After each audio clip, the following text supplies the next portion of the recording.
ಜಿಲ್ಲೆಯ ಸರ್ವಾಂಗೀಣ ಅಭಿವೃದ್ಧಿಗೆ ಶ್ರಮಿಸುತ್ತಿರುವ ಮುಖ್ಯಮಂತ್ರಿಗಳ ಕಾನೂನು ಸಲಹೆಗಾರ ಹಾಗೂ ಶಾಸಕ ಎಸ್ ಪೊನ್ನಣ್ಣ ಅವರ ಪ್ರತಿಕೃತಿ ದಹನ ಖಂಡನಾರ್ಹ ಅಂತ ಪೊನ್ನಂಪೇಟೆ ಬ್ಲಾಕ್ ಕಾಂಗ್ರೆಸ್ ಅಧ್ಯಕ್ಷ ಮೀದೇರಿರ ನವೀನ್ ಹೇಳಿದ್ದಾರೆ.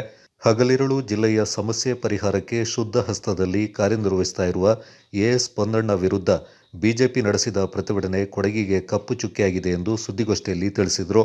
ಎಂಎಲ್ಸಿ ಸುಜಾ ಕುಶಾಲಪ್ಪ ಮುಂದಾಳತ್ವದಲ್ಲಿ ಬಿಜೆಪಿ ಮುಖಂಡರು, ಕಾರ್ಯಕರ್ತರ ವರ್ತನೆ ಅನಾಗರಿಕತೆಯಿಂದ ಕೂಡಿದೆ ಎಂದು ಆರೋಪಿಸಿದರು. ಪಕ್ಷಾತೀತವಾಗಿ ಸ್ಪಂದಿಸ್ತಾ ಇದ್ದು ನೊಂದವರಿಗೆ ನೆರವು ಕೋರಿ ಬಂದವರಿಗೂ ಮಾನವೀಯತೆ ಹಸ್ತ ಚಾಚುತ್ತಿದ್ದಾರೆ. ರಾಜ್ಯ ರಾಷ್ಟ್ರ ಮಟ್ಟದಲ್ಲಿ ಉತ್ತುಂಗ ಸ್ಥಿತಿಗೆ ಬಂದಿರುವುದನ್ನು ಸಹಿಸಲಾಗದೆ ದಹನ ಕಾರ್ಯ ಮಾಡಲಾಗಿದೆ.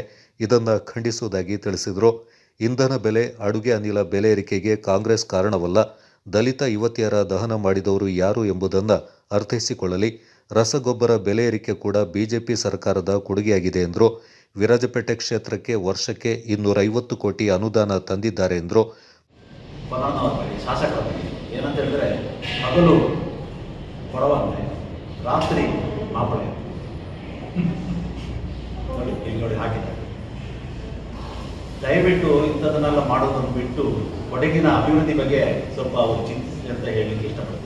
ದಯವಿಟ್ಟು ಈ ಥರದ ಸುಮ್ಮನೆ ಯಾಕೆ ಈ ಥರ ಮಾಡ್ತಾರೆ ಗೊತ್ತಿಲ್ಲ. ಈ ಥರದ ವ್ಯವಸ್ಥೆಯನ್ನು ಬಿಟ್ಟು ಶಾಸಕರ ಜೊತೆಲಿ ಬಂದು ಮಾತಾಡಿ ಅವ್ರಿಗೆ ಏನು ಕೆಲಸ ಕಾರ್ಯಗಳಿದೆ ಅದನ್ನು ಮಾಡ್ಕೊಂಡು ಹೋದರೆ ಕೊಡಗು ಅಭಿವೃದ್ಧಿ ಆಗ್ತದೆ, ನಮ್ಮ ವಿರಾಜಪೇಟೆ ವಿಧಾನಸಭಾ ಕ್ಷೇತ್ರದ ಅಭಿವೃದ್ಧಿ ಆಗ್ತದೆ, ಎಲ್ಲರಿಗೂ ಒಳ್ಳೆಯದಾಗ್ತದೆ ಅಂತ ಹೇಳಲಿಕ್ಕೆ ಇಷ್ಟಪಡ್ತೇನೆ. ಪಕ್ಷದ ಮುಖಂಡರಾದ ಪೆಮ್ಮಂಡ ಕೆ ಪೊಂದಪ್ಪ, ಅಜಿತ್ ಅಯ್ಯಪ್ಪ, ಮೂಕಳೆರ ಕುಶಾಲಪ್ಪ ಖಂಡಿಸಿದರು. ಬ್ಲಾಕ್ ಕಾಂಗ್ರೆಸ್ ಪ್ರಧಾನ ಕಾರ್ಯದರ್ಶಿ ಎಜೆ ಬಾಬು, ಕಾರ್ಯದರ್ಶಿ ಸಾದಲಿ, ಮುಖಂಡರಾದ ಭವೀನ್, ಆದಿತ್ಯ, ಪೆಮ್ಮಯ್ಯ, ಗಿರೀಶ್ ಪಾಲ್ಗೊಂಡಿದ್ದರು. ಕೊಡಗು ಚಾನಲ್ ವರದಿ ಚಂಪಾ ಗಗನ, ಪೊನ್ನಂಪೇಟೆ.